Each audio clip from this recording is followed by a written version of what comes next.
Sinyal-sinyal politik terus dipancarkan. Rambut putih, kulit keriput, katanya adalah tanda memikirkan rakyat. Bukan perkara mudah memang memaknai pesan yang disampaikan elit negeri ini. Terlebih, disampaikan langsung oleh sang empunya mandat rakyat, Presiden Republik Indonesia.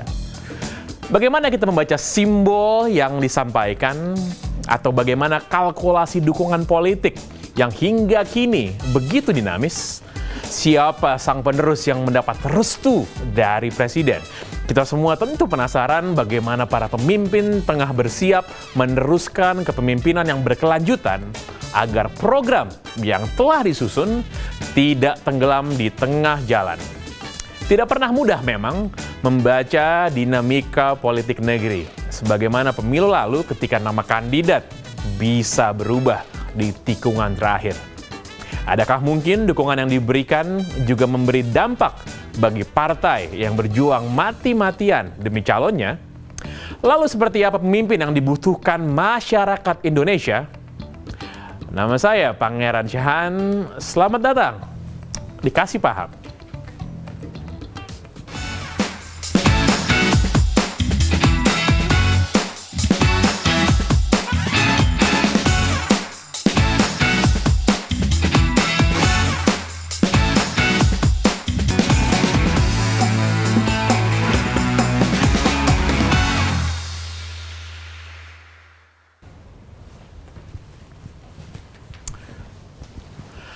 Halo semua pemirsa BTV, nama saya Pangeran Syahan. Selamat malam, selamat datang di Kasih Paham, di mana kita akan membuat Anda lebih paham soal isu-isu politik terkini dari Republik yang kita cintai ini, Republik Indonesia.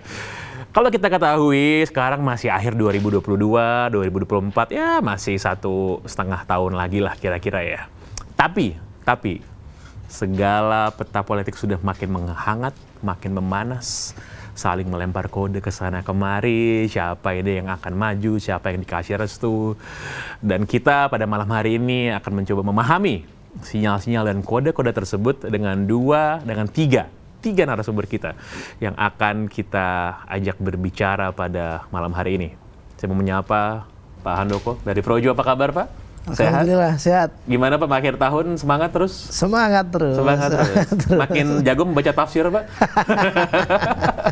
Dan juga di sebelah kiri saya, ini saudara saya ini. Oh, siap. Dede Uki. Halo. Apa kabar? Kabar baik. Thank you for inviting. Oh iya, seneng banget. Kita udah lama nggak ketemu ya? Udah lama banget. Zaman ya? Pilpres ya? Zaman Pilpres ya. Zaman Pilpres. Oke. Dari teman Ganjar. Teman Ganjar. Tegar. Oh Tegar, Ikatan Tegar ya? Oke. Dan saya juga mau menyapa satu narasumber lagi. Ada filmnya itu. Kenapa Pak? Ada film baru Tegar namanya. Oh iya. Kemarin kita nobar kebetulan hari Sabtu nonton Tegar. Tegar. Nah, kita lihat nanti bagaimana nih para politisi semakin tegar ya, menjelang 2024. Dan kita juga mau menyapa satu narasumber kita juga yang bergabung bersama dengan kita lewat online, lewat Zoom, Mbak Devi Rahmawati. Selamat malam Mbak Devi. Halo, selamat malam Mas. Selamat malam. Nah, kita juga berapa bulan lalu ketemu Mbak ya, dan saya senang banget kalau ada Mbak Devi ini, pasti suasana lebih hidup Mbak ya. Nanti kita akan ngobrol-ngobrol panjang mengenai, nah ini kan kalau kita lihat nih pemimpin kita ini Pak Presiden nih, Presiden Joko Widodo ini kan menyukai high level konteks Pak Handoko.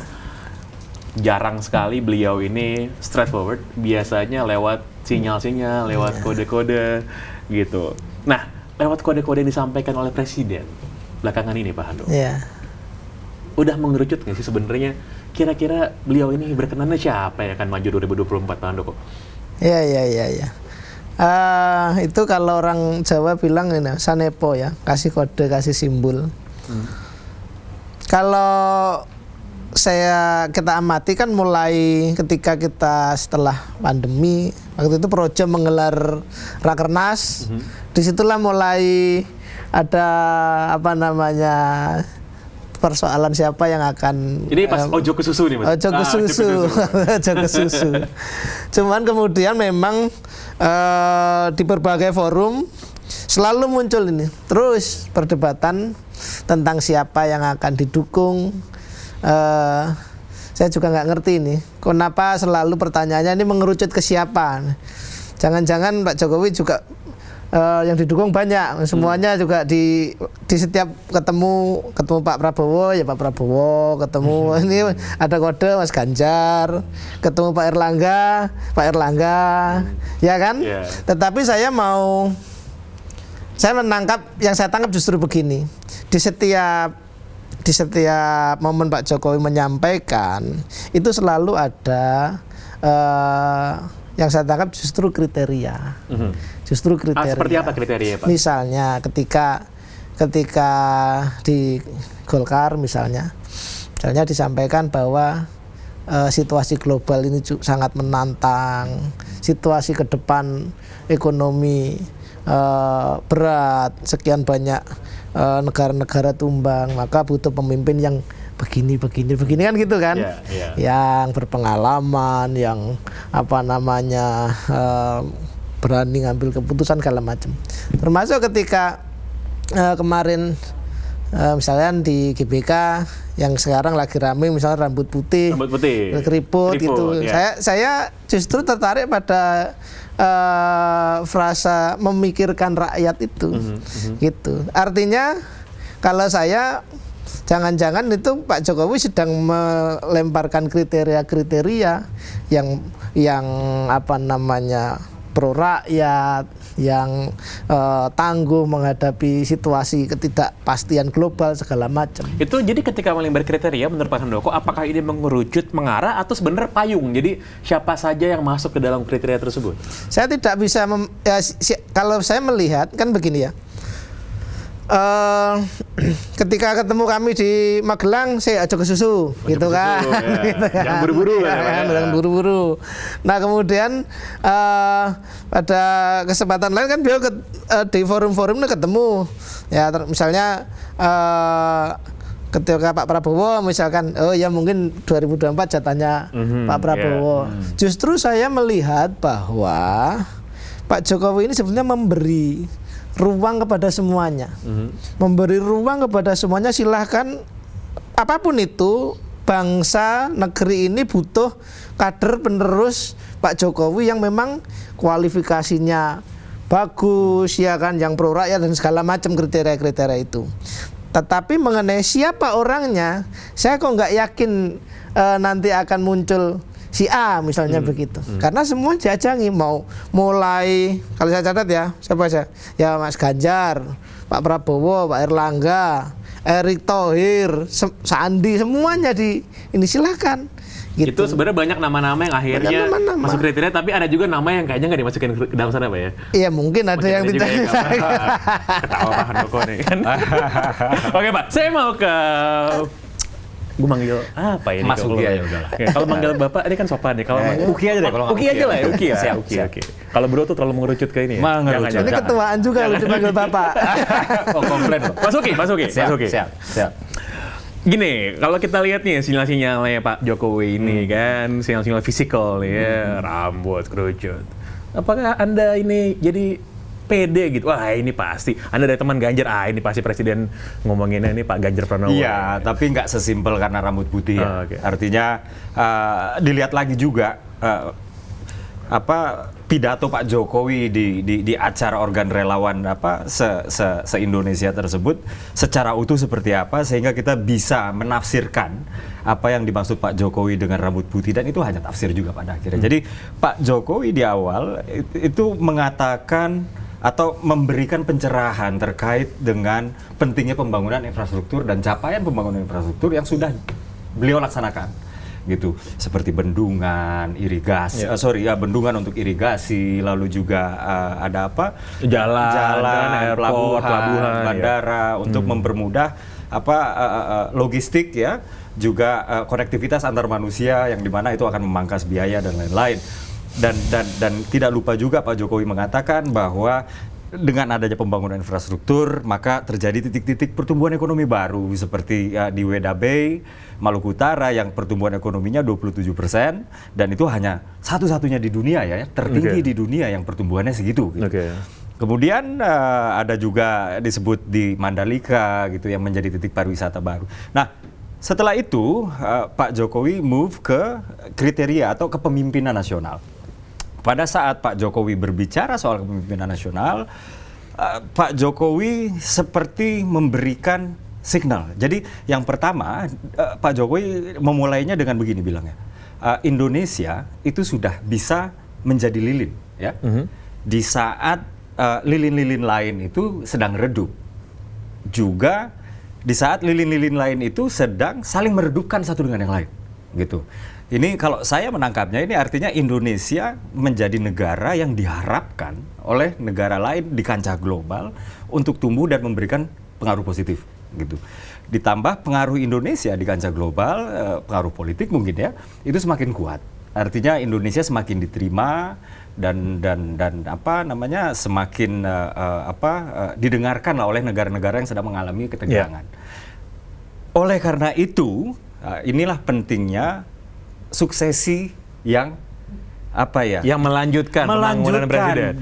Jangan cuman yang menggantikan Pak Jokowi. Nah, jadi pertanyaan saya Mas Uki adalah apakah yang dituju oleh Pak Jokowi itu adalah Pak Ganjar? Ini masuk bagian situ. Kemudian beliau masuk ke ciri-ciri kriteria pemimpin nasional. Saya ingat betul, saya tonton berkali-kali video tersebut. Beliau menyebutkan yang sering turun ke rakyat, yang merasakan keringatnya rakyat, gitu, yang mengerti rakyat, gitu. Karena memang kalau kita merasakan keringatnya rakyat, mengerti rakyat, turun ke rakyat, empati terhadap rakyat, kemudian kebijakan yang kita ambil akan efektif untuk kemaslahatan rakyat. Nah, betul toh? Masalahnya kalau itu disampaikan ke semua politisi, Mas Uki, semua akan merasa saya juga turun ke rakyat, gitu kan? Ntar dulu. Kemudian menjurus kulit keriput, rambut putih. Otomatis kalau kulit keriput saya pikir semua politisi ada keriputan ya. Cuman ini kan kecuali Mas Uki mungkin. Oh, saya mulai ada. Oh, udah mulai ada. Yang menarik ini kan yang rambutnya putih semua. Karena kalau putihnya sebagian-sebagian saya pikir banyak. Cuman ini yang putih semua dan saya memulainya dari yang sering turun ke rakyat. Ya, kita sama-sama tahu siapa yang sering turun ke rakyat, gitu. Pak Ganjar itu sering sekali memang dia turun ke rakyat, menyapa warganya, mendengarkan warganya, kadang-kadang ngebanyol dengan warganya, gitu.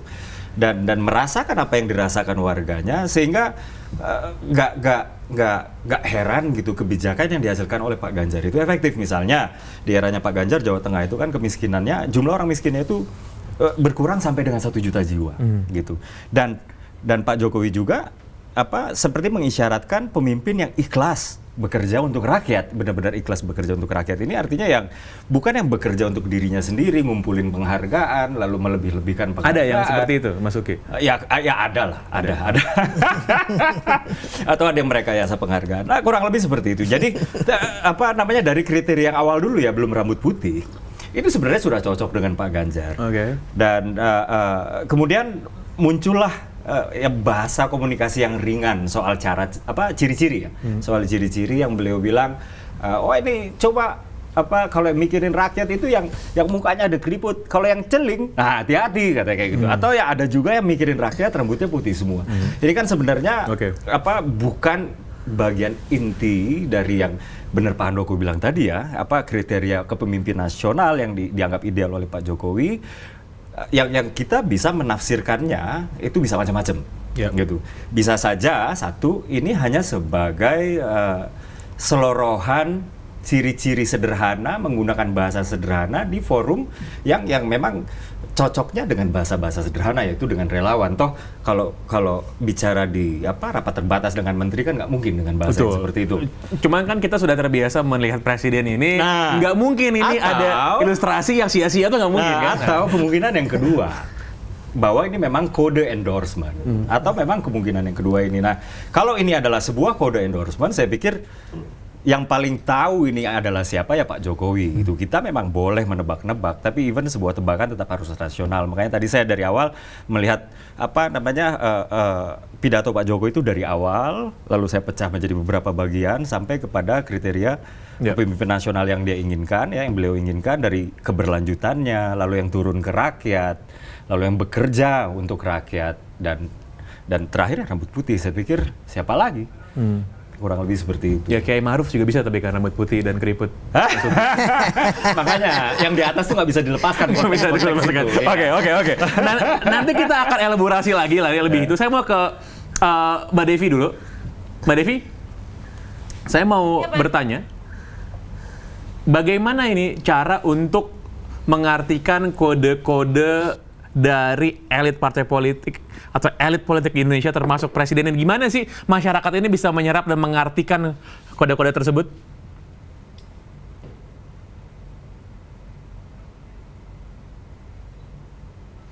Mbak Devi, boleh dibuka kameranya?